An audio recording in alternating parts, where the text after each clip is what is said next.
brief update following earlier this week. So some more details have now been announced regarding the extension to the furlough scheme. So excuse my eyes flickering, but I have the notes on the right hand side. So furlough has now been extended to the end of March at 80% of salary. HMRC will fund the full 80%. Employers have to fund any employer's NI and any employer's pension, and they do not have to top up.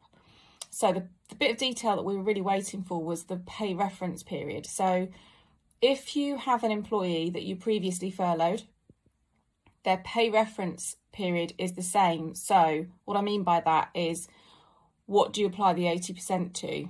And the answer for staff that you already had on payroll as of the 19th of March, so you could previously furlough them, whether you furloughed them or not, the pay reference period is February's pay or an average of the 12 months leading up to February or the same pay period last year. So that sort of takes account of staff that are on variable hours and variable pay. For most monthly employees that are salaried, so nothing really changes, the pay reference period would have been February 2020.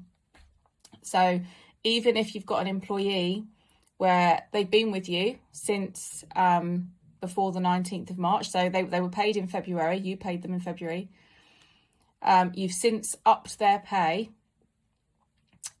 but you now need to furlough them, it will be 80% of what their pay was in February, not on their new increase. That applies to directors as well. So I know that some limited company directors increased their salaried amounts because dividends weren't being included. It is still based on the February pay.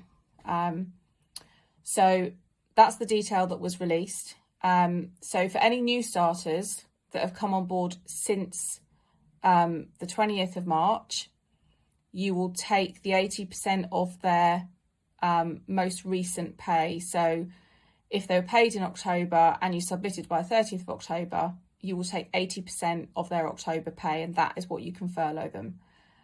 If you hadn't submitted by the 30th of October, but you paid them in September, then you'll take the September pay and take 80% of that. You don't have to fully furlough somebody, you don't have to furlough anybody at all. But if you wanted to only part furlough somebody, you can still do that as well. So that is the furlough detail that we were waiting for. There are a few other bits and pieces. So since my last video, self-employed have now had an increase on their grant. So it's been increased twice this week. So the latest one is 80% of their profits for the 3 months, November, December and January, and the profit amount that you're referring to is the same as before. So it is the 18-19 tax return profit, or if they've got tax returns for 16-17, 17-18 and 18-19, it's the average of those 3 years, and all the same previous rules apply. So as the July one, so you need to have been adversely affected by coronavirus, and all the other bits and pieces apply. So nothing else has changed, but it has increased.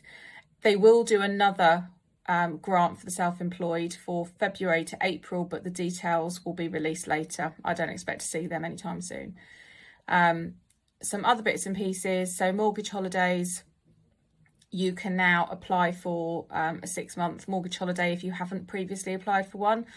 If you're in the middle of a mortgage holiday, but it was less than 6 months, you can apply to extend it. So it is 6 months. I mean, be aware, you will, it's not free money, you will end up paying it back. They'll either extend your mortgage term or they'll spread over the cost to your current mortgage term. So when you do start repaying, you'll probably find that you'll be repaying more than you were previously. Some other bits and pieces, so bounce back loans. If you didn't take the maximum amount that you could have done before, you can now apply to do a top up to get it to the maximum. And you now have until the end of January to apply for any of those loan schemes, so Sybil's or bounce back, or the future fund. And I think that is most of them. I will just quickly, property-based grants. So if you've been forced to close for this lockdown, then there are some new grants available, which will be available from the local authorities. If you've got a property with a rateable value of up to 15,000, then you can claim a grant of up to 1,334 per month that you're closed. If you've got a rateable value of between 15 and 51,000, the grant is 2,000 a month. And if the rateable value is over 51,000, the grant is 3,000 a month. I will be putting details of all of what I've just said out on our Facebook page because it's quite long.